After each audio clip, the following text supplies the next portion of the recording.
Welcome to this panel. Today is, I have to say this, today is Thursday, April 12th. It's 2 p.m. and this is panel number 4305 entitled Science, How Far is Too Far? Ethical Dilemmas with the Pace of Scientific Research. Welcome to this panel. I think it'll be very interesting. My name is Andy Franklin. I'm a longtime member of the Boulder community. I'm now retired, but I spent most of my career working as a software engineer at Bell Laboratories, where I contributed to the development of business telecommunications systems. Today, we are very fortunate to have a very distinguished panel to address this fascinating topic. We'll use a roundtable format, which is slightly different than the normal panel format that you're accustomed to. After I briefly introduce each of the panel members, we will immediately go into a discussion. I will kick off the discussion with a question to get the ball rolling, and after allowing some time for the panel members to address my question, I would like to begin taking questions from the audience right away. So I would encourage you to quickly start submitting your questions so that we can keep the conversation going. Questions can be submitted either using the CWA app on your device or by raising your hand and having one of the producers, people working for the CWA, bring you a note card, and they'll bring the note cards with your questions to me. And I'll try to integrate the questions that come on note cards with the ones that come in electronically and do the best I can to try to keep the conversation flowing. I will try to give priority to questions from students, so if you're a student, please indicate that in your question. There are two things I'm supposed to read. Well, one of the things I'm supposed to read is what I just told you, so I won't.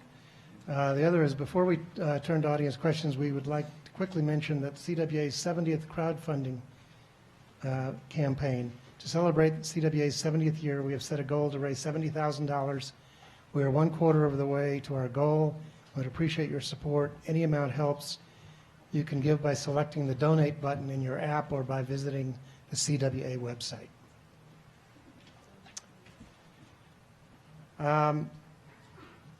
You can read the full bios of our distinguished panel members in the conference program, but I'll give brief introductions.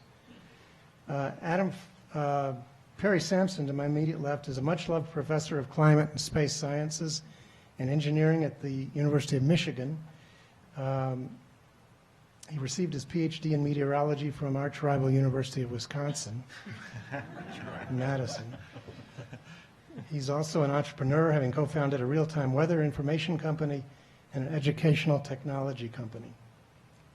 Adam Frank is a physicist, astronomer, and writer. His scientific research is focused on computational astrophysics with an emphasis on star formation and late stages of stellar evolution. That's science. Currently, his work includes studies of exoplanet atmospheres and astrobiology. His popular writing is focused on issues of science in its cultural context. He is an on-air contributor to All Things Considered and an occasional contributor to the New York Times. And he has a new book that he asked me to mention called Light of the Stars, Alien Worlds, and the State of the Earth. Janelle Shane, right, she's next, is a research scientist and blogger. According to her blog, she trains neural networks to write unintentional humor as they struggle to imitate human data sets. Apparently, her neural network is located on the land of the Arapaho Nation. And finally, Elliot Pepper is a novelist and strategist based in Oakland, California. He writes fast-paced, deeply researched stories with diverse casts that explore the intersection of technology and society. His first 3 books constitute the Uncommon series, which has attracted a cult following in Silicon Valley and is the #1 top-rated financial thriller on Amazon. So I plan to get that. So with that, and remember that your questions need to come in soon. I'd like to kick off the discussion with this. First of all, I think the salient issue for ethics is not the pace of research, as the subtitle, the panel title suggests, but the direction of research. So to open the discussion, I'd like the panel members to address these questions. Is democratic oversight of scientific research dangerous or essential? And further, what social institutions, if any, should be able to regulate scientific research? And I'll let you go in any order. All right, I won't. I'll go first. I'm from Jersey, you know, we're always like, give me the microphone. So I think, you know, the question of the ethics and science and the directions of research is an essential one. You know, we are living in an era where basically the distance between the laboratory and something you imbibe or put in your pocket is about, you know, 15 minutes. So this idea of like, oh, there's science and there's technology and they're different things, I just don't really think that's true anymore because of both the speed and impact of these devices or things we're building. So I absolutely think there is a place for regulation, or at least there is certainly a place for thinking, having some kind of public discussion about which direction we want to go in terms of the research and its what happens to it when it gets out in the world. And I'll give you an example. I spent some time last year at Dartmouth doing work on my own stuff about, you know, climate and astrobiology. But I went to a number of talks there because Dartmouth is really where artificial intelligence, one of the places where it was born. They have a very vibrant program. And a researcher, actually a woman who's a CEO, really brilliant woman, great speaker. She formed a company that was creating emotional robots. These were basically, you know, computers or machines that, because the camera, they could read your facial expressions. And that, you know, back in the 50s, somebody had done this amazing work in categorizing all of the muscle positions in the face that went into different emotions, right? So this, you know, these kinds of programs would be able to, you know, the idea would be great for taking care of your grandma, right? It would be able to see whether or not it would read your grandma's facial expressions and tell that grandma was sad, and it would respond going, oh, you know, are you okay? And she was talking about how great this was going to be. She talked about, you know, you could have things like a whole family watching a show, but the TV show, but the TV show would be able to, the computer would be able to recognize whether, you know, mom really liked it, but dad didn't, so they'd somehow give mom a different version of the story, or this is like with virtual reality headsets. You know, she talked about this thing being so great and all the things that you were going to be able to do with it, and I was horrified. And I was horrified because there was this model of, you know, well, you know, we're heading towards artificial intelligence and it's going to be really great for us. And the problem was that there was this model that said, you know, your emotions are really your facial structures, right? Your emotions, your emotional life is only the things that the computer can capture, and nothing else about you is important. And this relates to artificial intelligence because, you know, there are those who believe we are nothing but our neurons, right? And I think that's entirely wrong. I think that there is a lot more to consciousness that we just don't have any grasp on. But here's the danger. If you create a society built on technologies that assume you are nothing but your neurons, even if it's entirely wrong, those technologies will end up having enormous impact, and in some sense can trap you, you know, and denude and trap our lives in a world that has been structured such that you're nothing but your neurons. So that's just an example of the way, you know, it's the direction of the research that's more important than the pace. If we can have ideas that are wrong that we're going to pursue and develop technologies and have impacts on, that that direction was wrong. And even though we're wrong, we're still going to have the impacts on the society that can be very detrimental. So. This is my what the face. Which muscle is that? Yeah, well, you're going to have to answer. You can't just... All right, well, I'm just going to freak you all out. I teach large classes, and along the way I've developed technologies so that my students can interact with me in that classroom, and with it I'm collecting data about everything students are doing during the learning experience. I've just begun creeping you out, let me tell you. So with this technology we've developed, I know if the student came to class, I know how they're answering questions, I know if they get the question right, I know how many questions they ask. I know when they're confused during class because there's a button, I call it the WTF button, that they can hit. And I've got a meter in the front of the room that shows me how many are confused as class is going on. I ignore it, but at least the meter is going on. And all this data is being collected about how students are behaving during class. And on top of that, if it's not creepy enough, I know where my students are all the time because we track their cell phones moving around campus. And on top of that, I measure how well the students are, emotionally and physically. If there's anybody who's not creeped out at this point, this is not the right session for you. So having collected all the data, you might ask, well, Perry, what the hell are you doing? And it makes you look easy here. And the whole goal in this is that if as an instructor, I could know what actually affects student learning, wouldn't it behoove me to do something about that? And so the whole part of this research, and students, you should understand, all are volunteering to offer their data. It's not that I'm actually grabbing the data without them knowing it. If I could, I would, but I am not. Thank you, Mr. Zuckerberg. This is not being recorded, right? It is. So we're trying to collect all this information about students, not for nefarious reasons, but because it helps us do research on, does going to the gym help learning? To what degree does coming to class help learning? My class is broadcast live, so I can see students who are watching from away versus physically coming to the room. How does that affect their learning? Does doing homework affect their learning? I mean, all these things are being measured, and we're able to build models so that by the end of week 3, I can predict who's going to fail my class with 90% accuracy based on their behaviors in class. Okay, that's as far as I've gotten. Now what do I do? And that's sort of and certainly you're asked the question about social institutions overseeing this. Well, in my case, there's something called IRB, Instructional Review Board, which oversees everything we do on campus, and I have to go through many hoops in order to be sure that what I'm doing is not in some way endangering a student in any way. So I'm very comfortable with that because, I'm willing to go beyond my bounds here.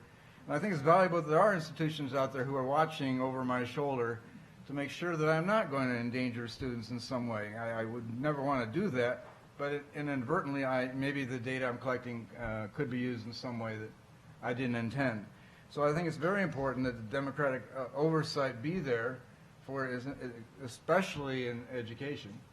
And that there are social institutions which oversee the kind of crazy work some professor in atmospheric sciences wants to do in education. I think you need to be regulated. Right. You're not the first person.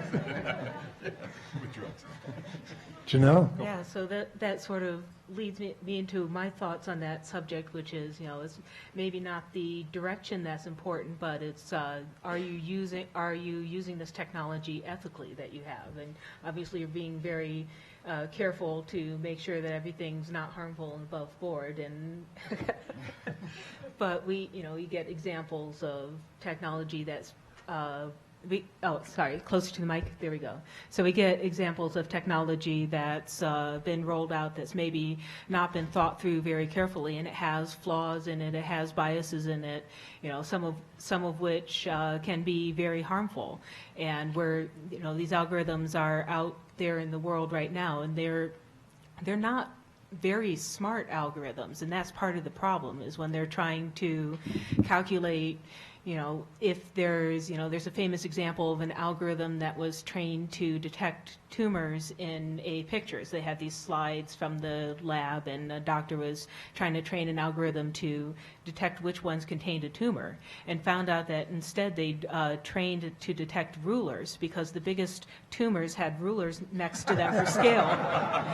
And so there's a danger of trusting these algorithms too much and thinking that they have a grasp on the world that they do not. So there's another example of, there's a parole algorithm out there right now that was trained on trained to make decisions on who should get parole and who should not based on their predictions of who will be arrested again. But there's a couple problems. Is one, that they were using data of what people had done, what Americans had decided in the past, which if you've been paying attention, you know that that's, these decisions do tend to be very biased on average. So that data was going into the algorithm learned that.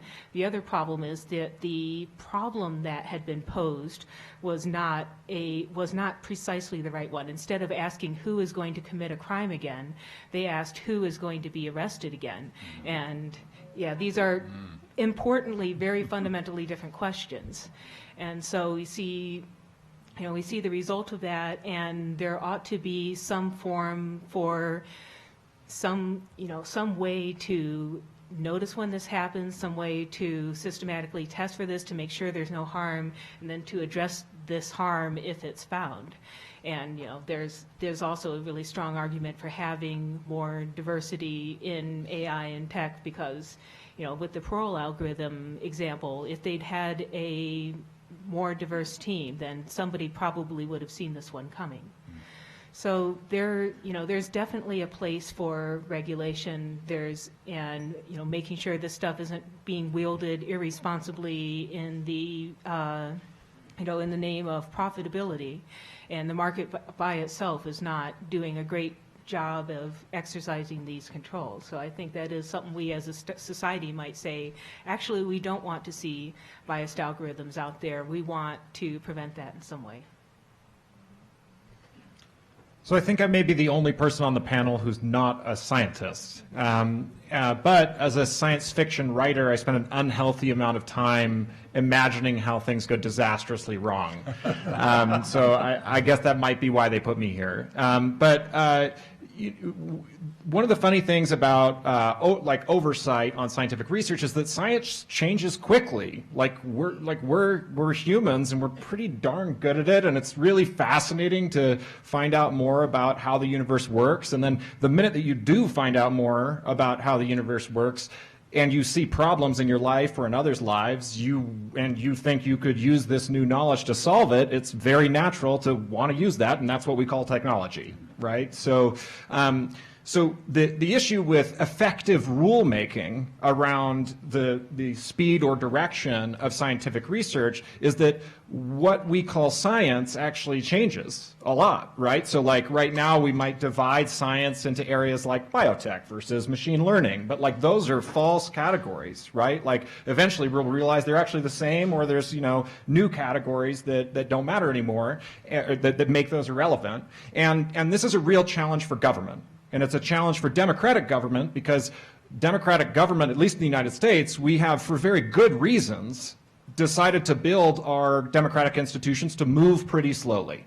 And that can feel really annoying, right, as citizens, because if we see a problem that we want our institutions to address, we want to see it solved. But at the same time, when the other team gets to be in charge, they also can't do things very effectively. And that inefficiency is actually a feature, not a bug, right? It actually is. But if you're trying to regulate a field that is as fast moving as science and technology, it means you have to be really careful about how you set the rules.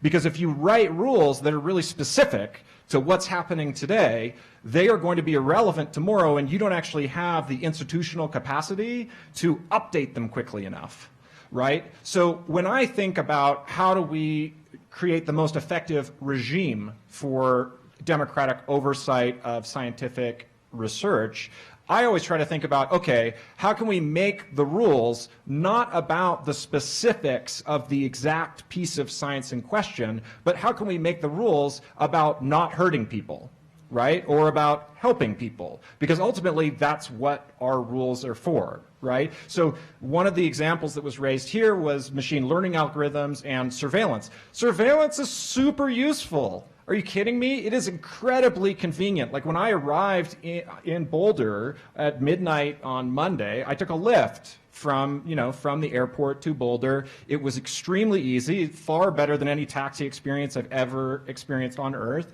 And that was all made possible by decades of first government-funded scientific research, followed by an immense amount of commercial research and consumer tech development, right? So, and actually the example of the class that you are the big brother professor for is another good example, right? So like data is really, that's why Google works. That's why I can say like Google it and you understand what that means, and it's really easy to do. Like there are really good reasons to have a lot of data about things. The problem comes when you use that data, when you use surveillance to do bad things that hurt people, right? So as we try to philosophize our way through the best ways to bring social institutions to bear on scientific research, like absolutely they should. We do not want people to do bad things. We do not want people to hurt each other, right? But we want to make sure that the rules that we create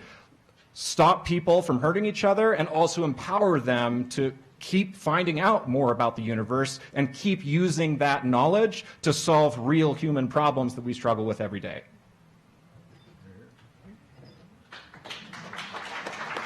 Well said. All right, well, I've started to get some questions, so I'll keep them coming. Actually, I've gotten 2 questions around this idea, so I'll start with it. Could you speak to the importance of the humanities, philosophy, the home of ethics, history, literature, in saving science from itself? STEAM, as opposed to STEM, science, technology, arts, and math rather than STEM. So you get the gist of that? Yeah, sure. I guess I'll start on that one since I sort of do some writing as well around science and trying to educate people through humor, through blog, through images about what it is, in this case, machine learning, what it's doing, what it's capable of.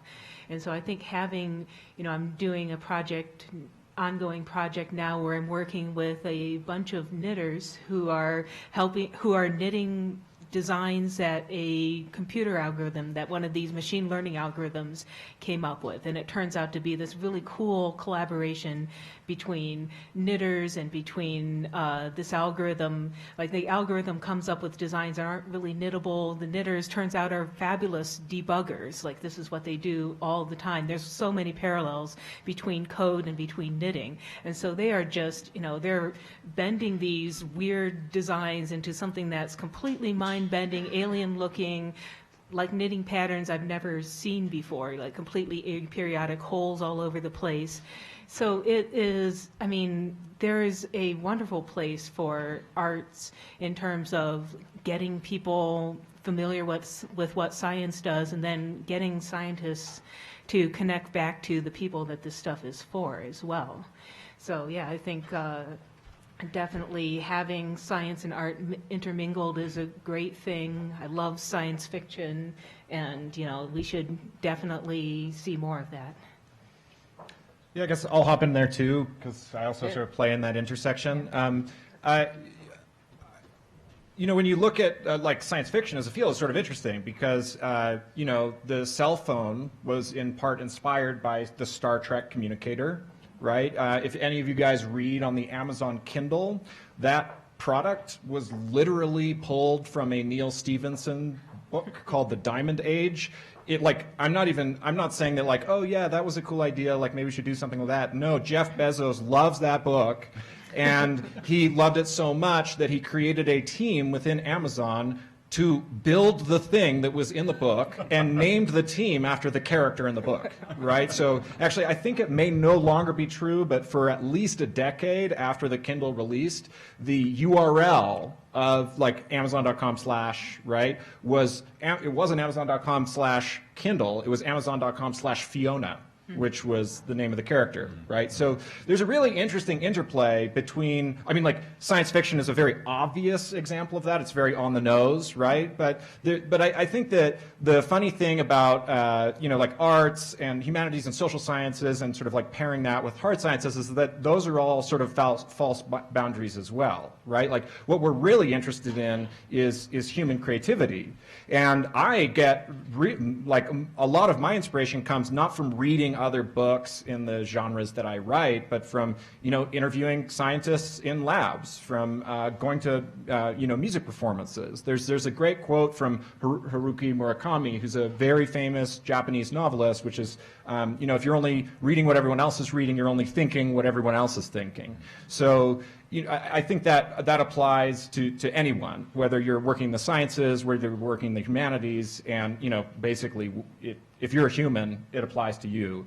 And I think that that's where, you know, we can really help keep the engine of progress chugging. I'd just like to add to that in the area of science is a place where it really requires that we do better at communication. Because as scientists, we've done a poor job, I think, communicating climate science, for example, to the wider public. And part of that, and you think about the best scientists, when you think about the best scientists in your own mind, probably that's somebody who is just able to articulate the science to you, the Carl Sagans of the world. They're able to take the science and make it accessible to a wider public. And in order to do that, it takes a special personality or a special group that can combine both what's happening in the sciences and the capacity to teach that or to communicate that to others. And I hope that as part of this panel, we start thinking about not only our responsibilities to ethics and such, but to how do we take it, how do we expand what we're doing? I'm guessing I'm speaking to a room of people who agree with us that you are like thinkers. But how do I go out to Kalamazoo, Michigan, or to Pontiac, Michigan, or thereabouts, and communicate this to the worker coming out of the Ford factory? It behooves me to do that. And I've got tenure, for God's sake, and I ought to get out there and do that. I just wanted to add, you know, when we're thinking about this, there's not only the crossover between genres, but the disciplines, but also the importance of the different kinds of thinking. Because one of the best examples of a field of science regulating itself was the Asilomar Conference on Genetic Engineering, right? So very quickly after it was recognized that you could engineer genes, the scientists who were responsible got together on their own and they created guidelines. Now, and they've actually been pretty useful over this time. But here's the thing. They were only scientists. There was no ethicist there. There was no one who wrote novels about the future or about, you know, it was only scientists. And in fact, actually, from what I've heard, there was actually hostility. We don't want any of those philosophers here because they'll just mess it up. But in some sense, you know, maybe the whole thing would have changed if a professional ethicist had been there to say, hey, you know, if you're going to think about this, guys, this is the way you at least need to take this into account. Let me give you an example from my own field where this really matters. There's a big debate among people, astronomers, who are involved in SETI, Search for Extraterrestrial Intelligence, about whether we should do METI. We should be doing messaging to extraterrestrial intelligence, right? Should some scientists be able to just sit there and send a powerful beam of radiation to some distant star with a message like, "Hey, come eat us," Right? It sounds silly, but I mean, really, this could be an existential dilemma, right? And who gets the right to do that? So this is one of those places where, this is kind of far out, but having more voices than just the astronomers. Why are the astronomers the one who are best to address this? So having the humanities, people who are trained in the history and ethics, etc., as part of this debate should be pretty crucial. Just to be clear, they haven't done that, right? METI? Yeah. Some people have done it on their own. The big question is whether or not, there's a lot of debate about, other than those few people who've tried it, whether it should become a thing. Should it become a thing? All right. Thank you. I'm getting questions, so thank you. Student question.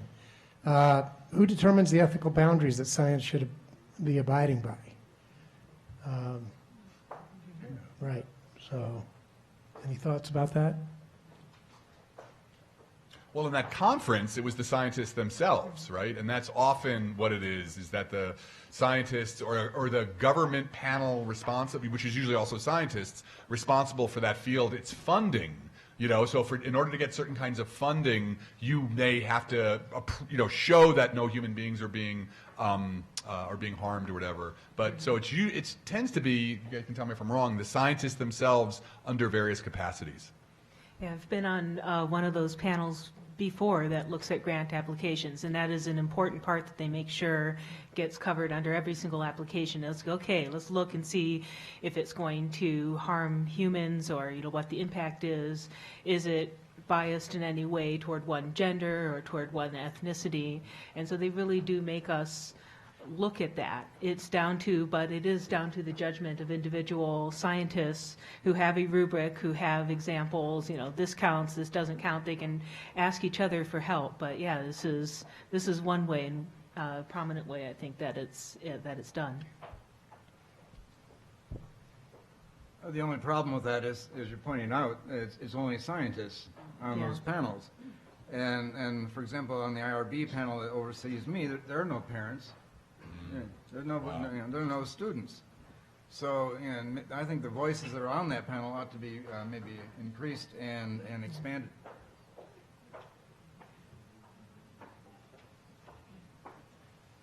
Okay.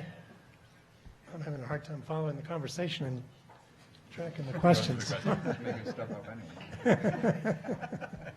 So this is one I think is good for you, Perry. It's kind of long, I hope.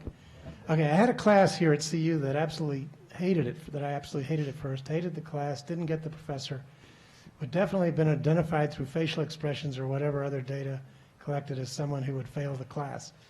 I can't explain the shift, but I decided I was going to master that class. I wound up getting an A.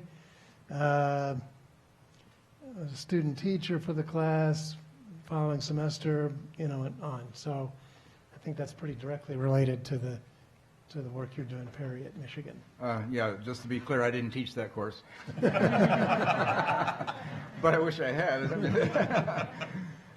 So that student was motivated then by learning that they were not going to pass. Yeah. Well, that's the hope. I mean, and that's all it is right now, is a hope. So, as I said, by the end of week 3, I have this list. Well, here are the students I think are going to fail. And I'm still at the point of figuring out, I would almost be liable if I don't do something, given that I'm at this state. So what should I do? And as I mentioned before, I do measure, every day in class there's a graph that students can answer. How do you feel? And the XY graph is, the X graph is how do you feel physically, and the Y is how do you feel emotionally. And the students put a dot on that map, and I mine that over the course of the semester to keep track of how, And the question arises, of course, if I know a student's having some emotionally challenged period, what would I do? I'm a professor of meteorology, for God's sake. Huh? I don't know. So I went, yeah. Shut up. So I went to the students, I addressed the students and said, well, first of all, how comfortable are you telling me about your emotional, physical state every day? And their response was golden. It's, hey, we're on Facebook. Get over it. Get over yourself. So I said, all right, then I knew you're having this challenge. What should I do as a professor? And I gave them a list. I could make you aware of things on campus that you might find resources to help yourself. And their response was, I could let your advisor know. You will not. I could let your parents know. Well, a gesture I won't do here. And I went through a long list, and the thing, you can probably guess in your own mind what it is. Every one of them wanted coffee. They wanted coffee, thinking that if they could sit down and tell me what's going on in their life, that I would probably be empathetic or lenient. That is so cute.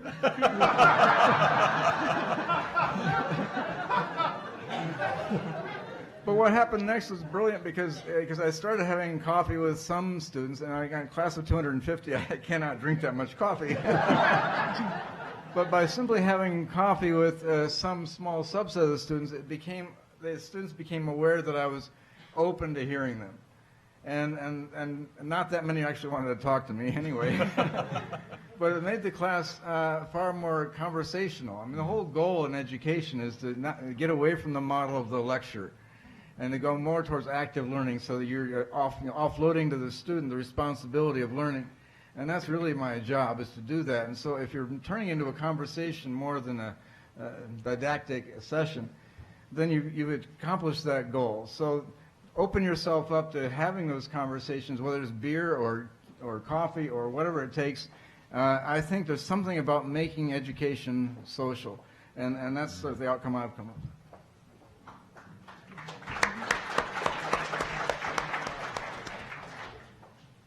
All right, I have a student question. Talking about the direction of scientific research, why is there so much research going towards things like artificial intelligence while many people are just struggling to live? Why are we putting money into robots instead of humans? That's a very good question. Well, I'll say, okay, so because I talked about this a little bit before, I mean, this is one of the things that bothers me, actually, because in one of the other panels, we talked about, like, with self-driving cars, like, self-driving cars, we got to have self-driving cars. Every day there's another article about self-driving cars. Well, did anybody ever ask you whether you wanted a self-driving car, right?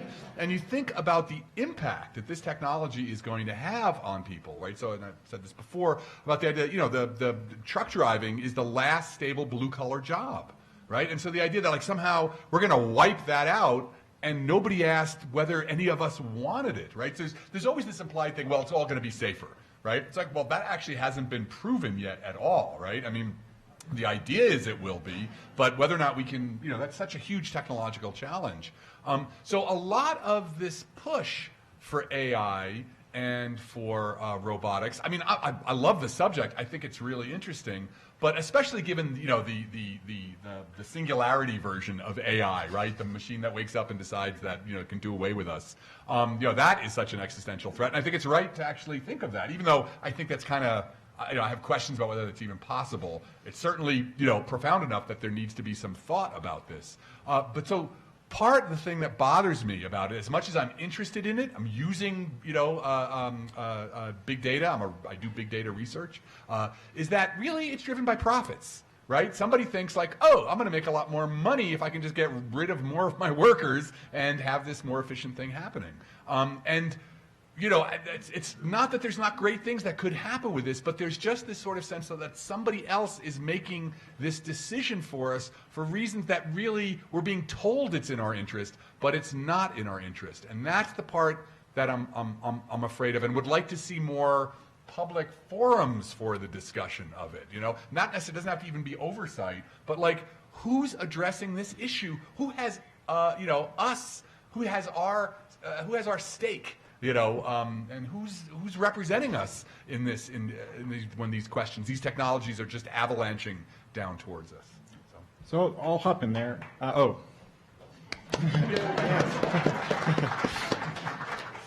So I think that, you know, when you think about the interaction between science, technology, and human welfare, one important thing to remember is that the system that we have today and the system that we sometimes hold up as being like really great, like sort of like the post-World War II American social contract where there was high levels of employment, and that was sort of the peak of the middle class in America. So often that's sort of the unconscious standard that commentators or analysts use when looking at our problems today.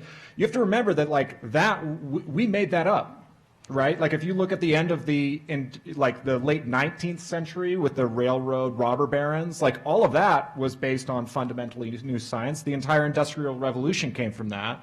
But like the benefits of all of those advances were distributed unbelievably unequally, right? And that was a very tumultuous time in American politics, in American culture, and in American economics. And we did things like invent the weekend, right? Invent the 40-hour work week. Like those were totally made up, right? Like that there's no natural law that says we should have a weekend.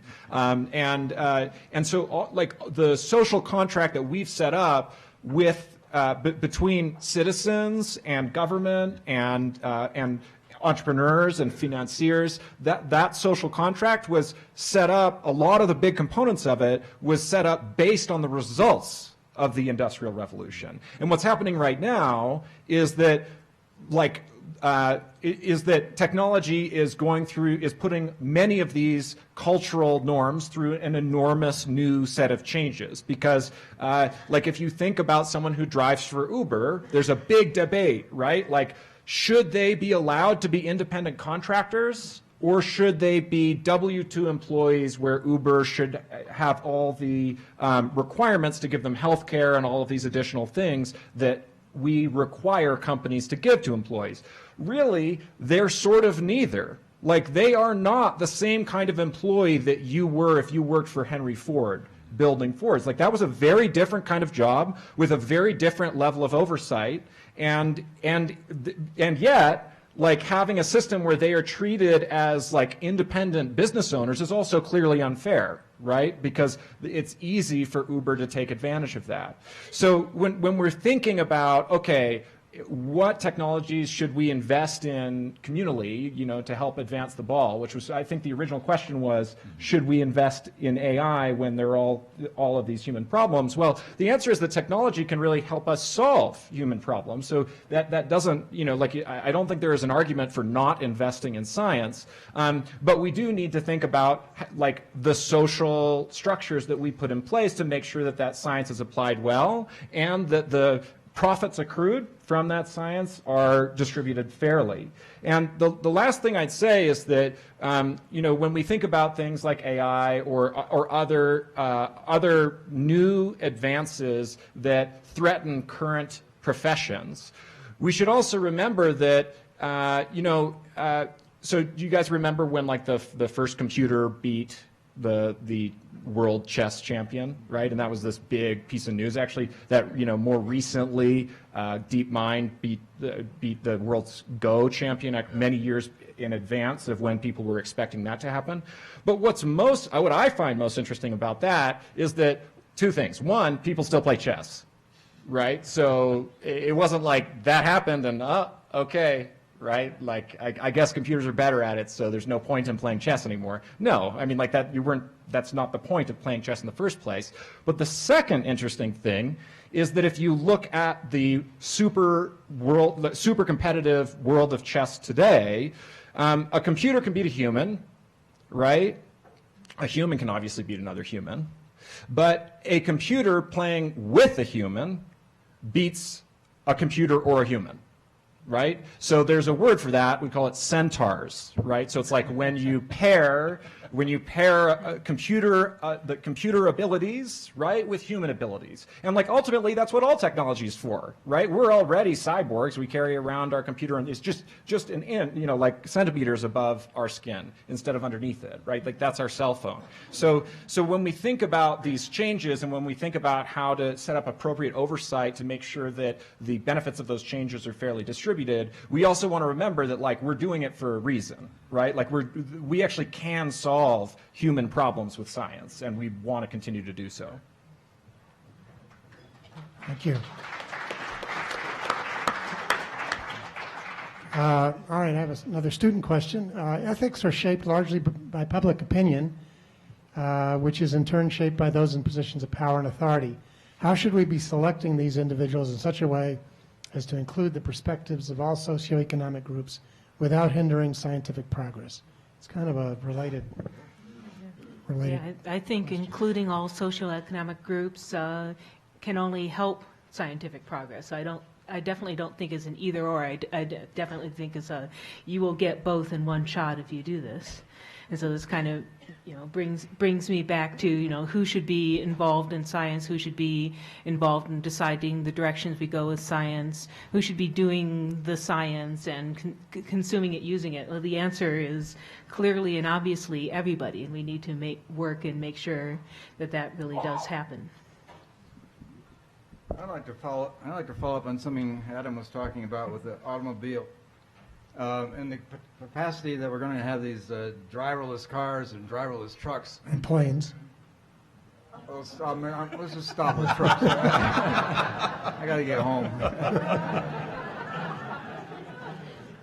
So with the driverless truck, and I hate to down the mood in here, but let's talk about Donald Trump for a second. Because and I still go back and try to understand how that happened. And it was discontent in large parts of the country about the economics in those parts of the country. And now we're thinking about this new plan. We're going to come up with driverless trucks, and it's going to put all these truck drivers out of work. You think Trump was an issue? If we do that, there's going to be mass revolt in this country. So who's on the panel that decides that we do that? And that's a ridiculously challenging question, but I stay up at night worrying about this kind of thing. So what do we do when we're going to make these technological changes, which are probably good for the environment? These vehicles will be able to travel at far less gas per mile than what we're doing now. It'll be far more efficient. The cost of things will go down because it'll be much cheaper. Yay! But then you've got this population of people who are clearly affected by this, and I don't see them being on the panel making this decision.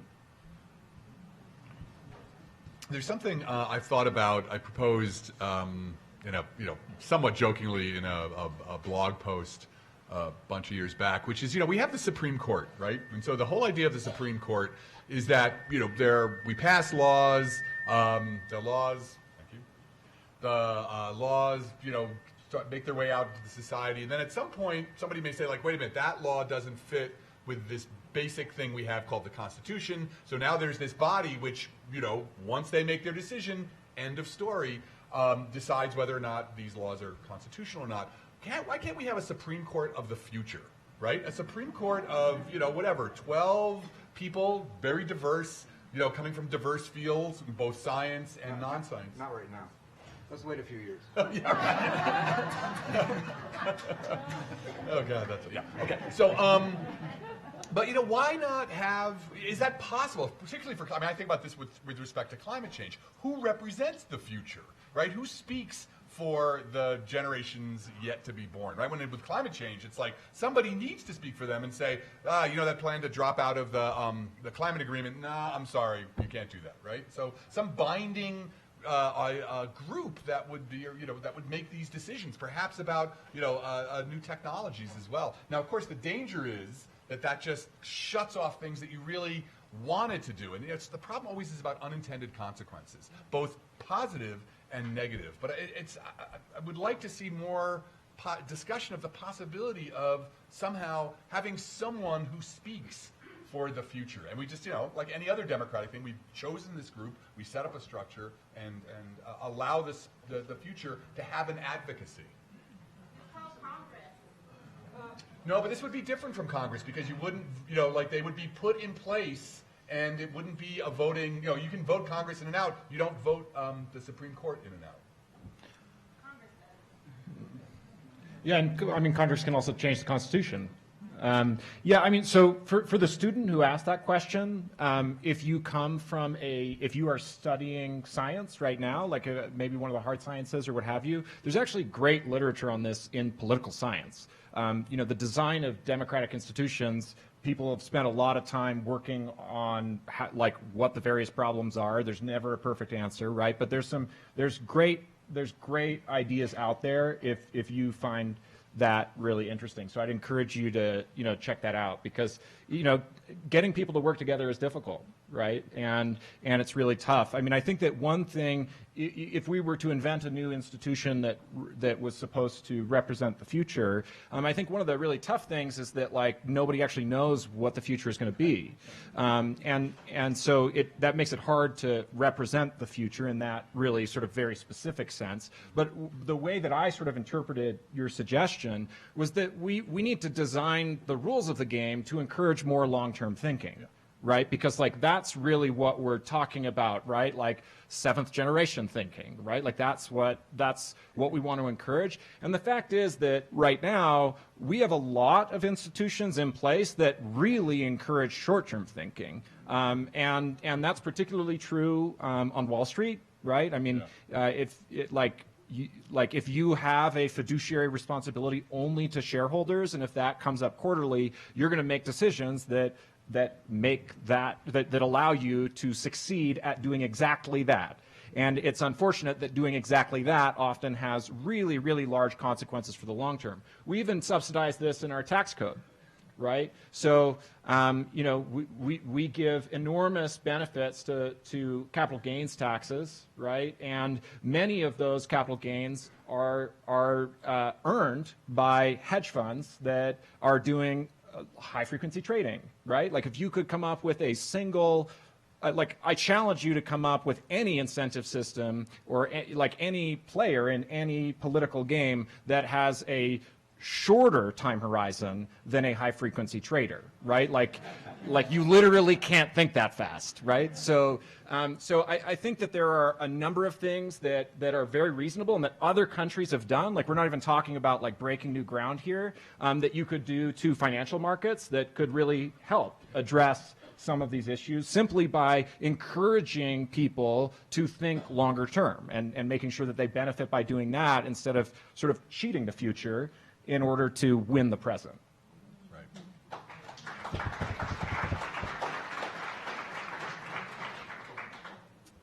All right, thank you. Can you hear me? Is this working? This question goes to sort of the global nature of science. Does national regulation, we've talked about the need for regulation, does national regulation of science make any difference when science is globalized? I am.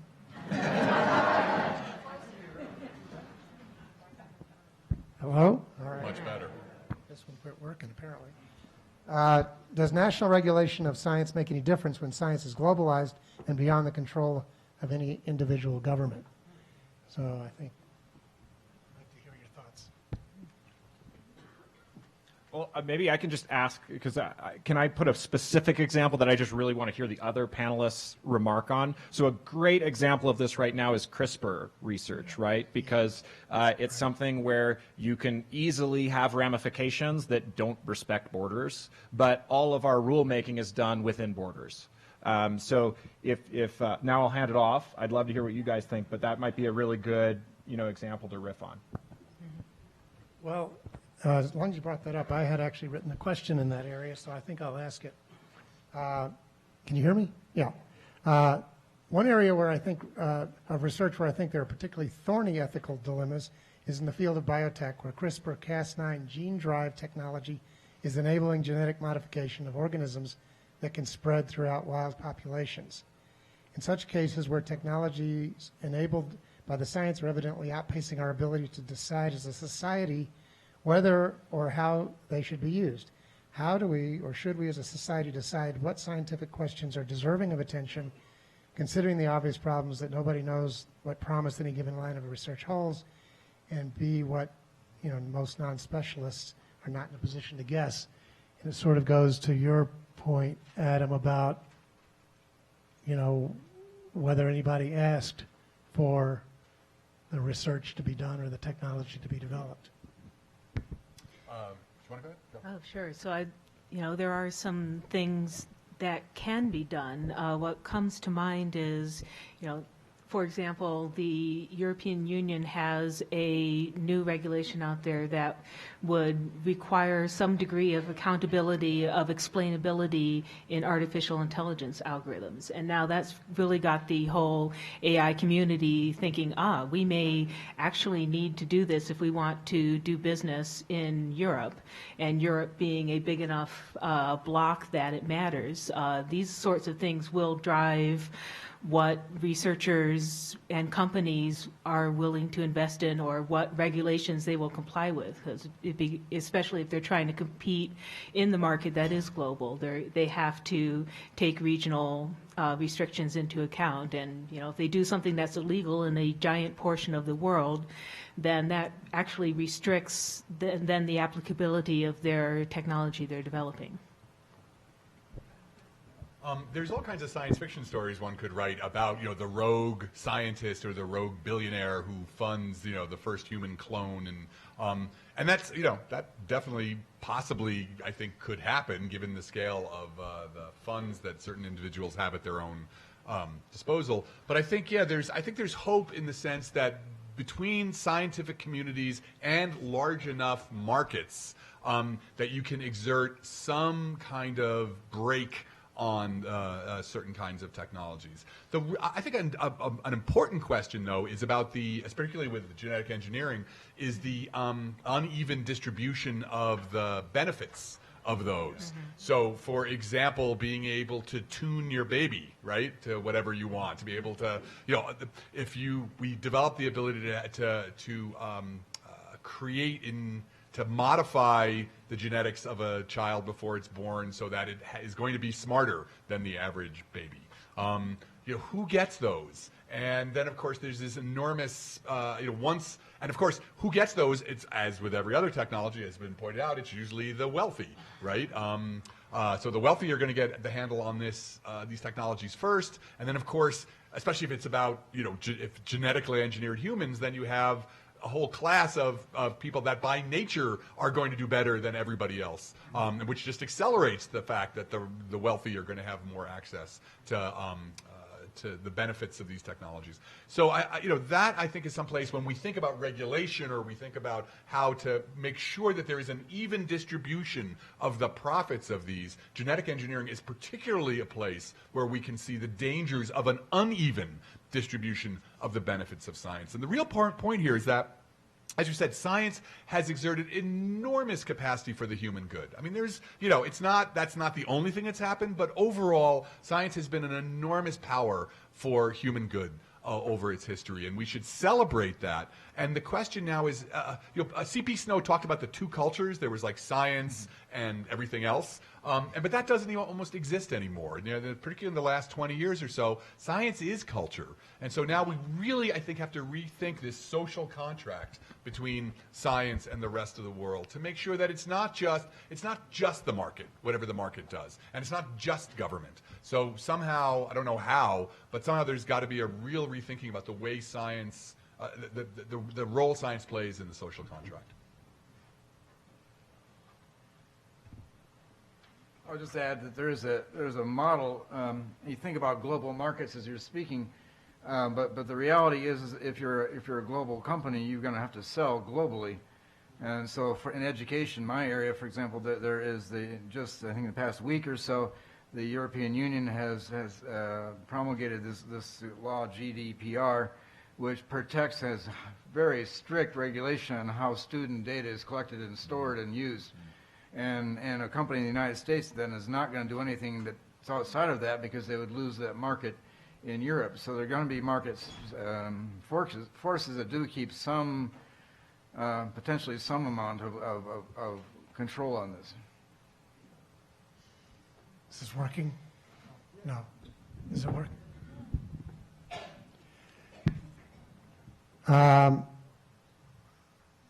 So here's a question. When oversight is being applied to scientific and tech development, is the welfare of the biosphere considered, or is it human welfare the primary consideration? Obviously they're connected, but how much attention does the health of the biosphere get?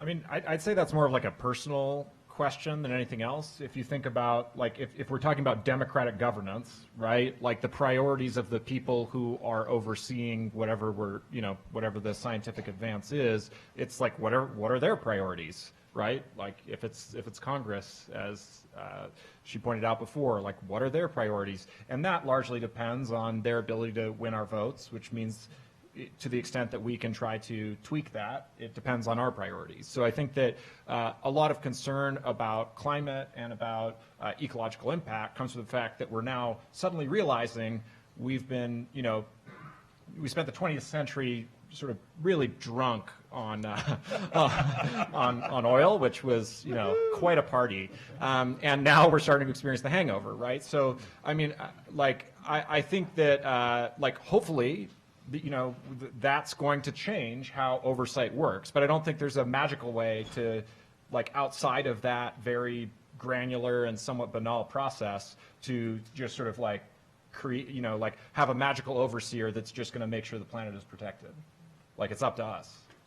I think an interesting way of looking at this, we talk about oversight as if okay, what about these, we need a board that has 8 members from here and 3 members from there, is that, funding, just funding. How does science get funded is already a way in which science is regulated. For example, look at what has happened with climate science since Trump, right? Yeah. There was all these threats that these satellites were going to be cut off, that, now, we had reports of people being told, when you put that grant proposal in, maybe don't mention the climate in there, right? So, there are whims, or fashions with science funding, and in many ways, that is also a regulator, right? If I know that in my field everybody's doing exoplanets, which they should, then of course, if I don't do exoplanets, I may think, ooh, maybe I should, head over in this direction. So there's a certain way in which, if as a society we really value studies about the health of the biosphere, then we'll make sure that there's lots of money in the National Science Foundation's biospheric studies budget, right? And so that really is perhaps the most important regulator of all of science, and that, that depends on who we vote for. I have no answer to the question, so I'll make up a new one. Thank you. And I'm doing this, and by the way, how many students in the room? Raise your hand, please. All right, anybody else who's not a student, take the time to meet these kids. Because I've been doing that this week, and they're just amazing. And they have some excellent ideas and questions themselves. One of them came to me, and I hadn't thought about this except for this panel. So we in science, we know it all. We'll tell you that. We do. But what about if you're trying to help a population? The example I got was Alaska, some indigenous peoples in Alaska, and they're trying to move their community. And they have concepts about where they should move the community based on what they know. And we scientists come in and say, oh, no, that's not right. We know that you should go to this spot instead of that spot. So as scientists, to what degree do we respect the knowledge which has been grown over years by these people that are outside the scientific community? And where maybe we just totally disagree with them, and yet where's that balance? And how do they have a voice in this process where they think they know from their experience what should happen next? And we as scientists have a different opinion. Take New Orleans. And the Katrina hit New Orleans, and that whole district of New Orleans was underwater. And scientists came in and said, well, we shouldn't rebuild there because it's below sea level. That would be crazy. But the people who lived there said, yeah, we're going home, damn it. and there's this face-off between the learned scientists and local populations. I don't have an answer for that, but I think it's a challenge for us in terms of how science is going too far. Thank you. With regard to funding being the main driver of the direction of research, as you suggested, Adam, there's a question. There appear some safeguards in place to ensure the ethics of academic research, which is funded by the National Science Foundation, et cetera. Well, what safeguards are there in place to ensure the ethics of commercial research? I don't know. I don't. I do. Okay. Because I have a couple of companies. I do this for a living, and you do what the customer wants. And you listen to the customers, and you make sure that you're not doing stupid things that your product then wouldn't sell. So it's up to the customer to be sure they tell the business you know, I want these sort of safeguards on the product. And if they are clear about that, then the company will respond. And I mean, there are also obviously like specific areas like in biotech where there are very strict FDA rules that you need to abide by. So, I mean, it does depend on your field. But, yeah.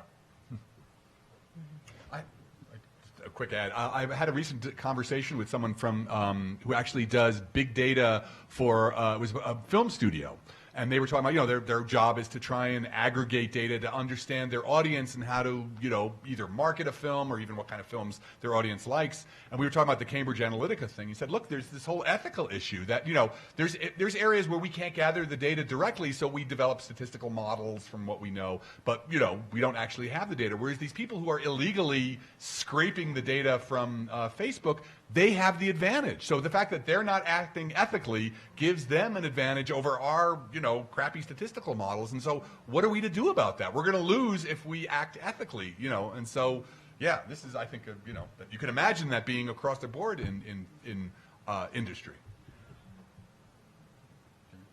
Yeah, I agree with these points. It really speaks to the role that regulation could have, and that the free market is not doing on its own to sort of level the playing field or to, you know, stop these kind of unfair practices from having an advantage.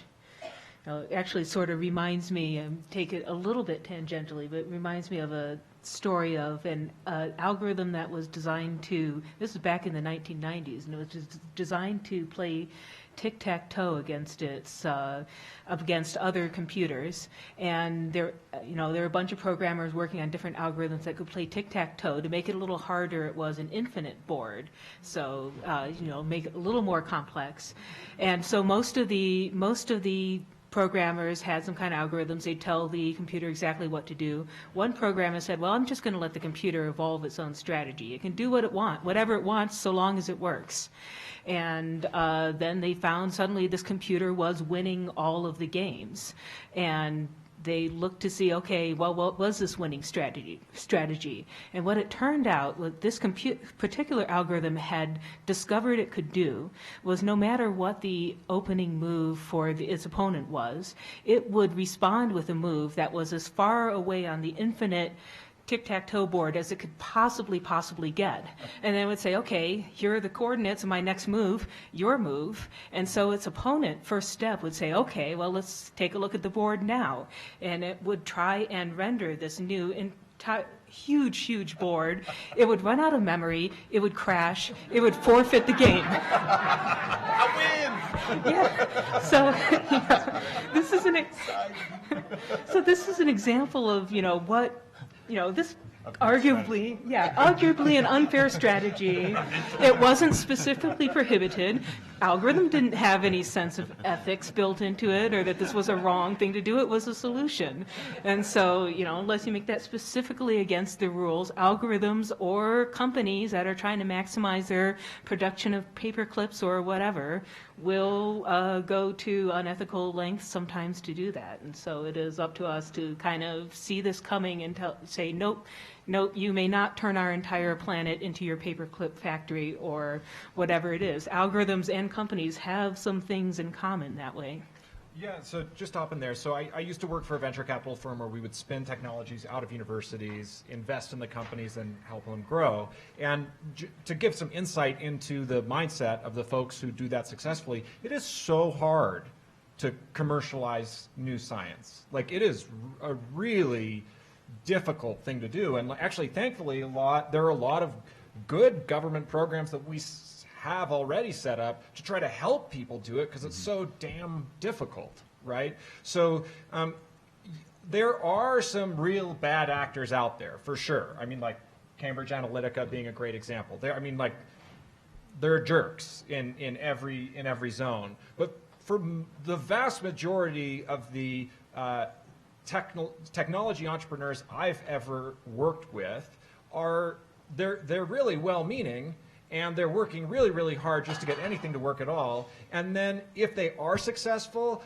like those unintended consequences they never saw coming either, right? So like it wasn't that they were intending to create all these disastrous side effects. It was that they thought it really was a good idea, and then it turned out to have these side effects, right? So you know, bear that in mind, right? That's certainly not to say that you should allow people to self-regulate, right? Like ethical people operate within the rules, right? Just like if you watch basketball, like you can't foul, right? Like that's the private market, and we shouldn't pretend that the private market also is the you know, the ref, right? Like if you do that, then everything gets screwy real fast, and we've made that mistake a lot, of course. But you know, like if you just want to understand like the internal psychology of how people who are trying to build new technology companies address this, like it's really difficult work, and they are super focused on just like, can we make this work at all, like please, right? So yeah, to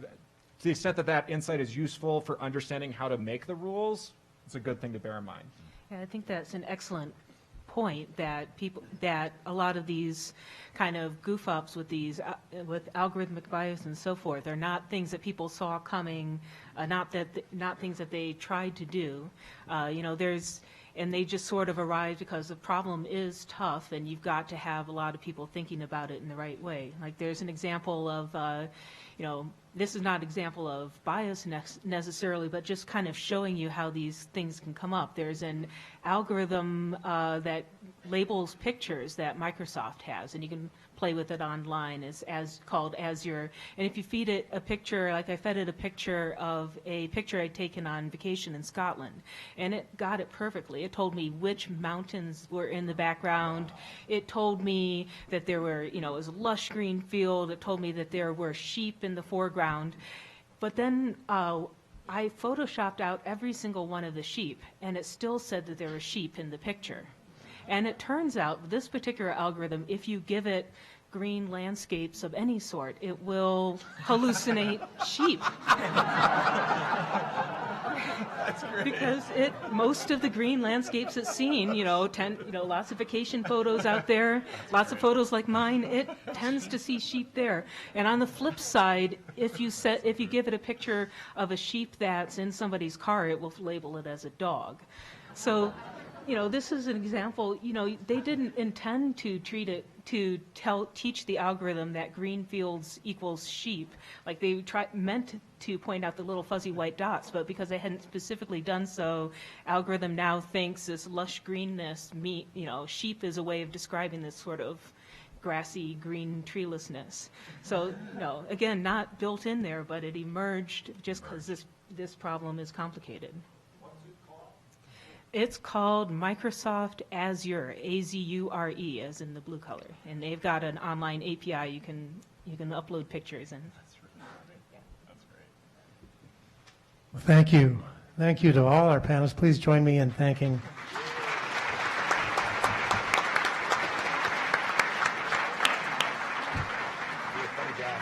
I wish we could continue the conversation, but we're out of time. Thank you for your attendance at the Conference on World Affairs. It's the only defense. It's like, why am I here? Where the pattern on the frames of the glasses screw up all facial recognition.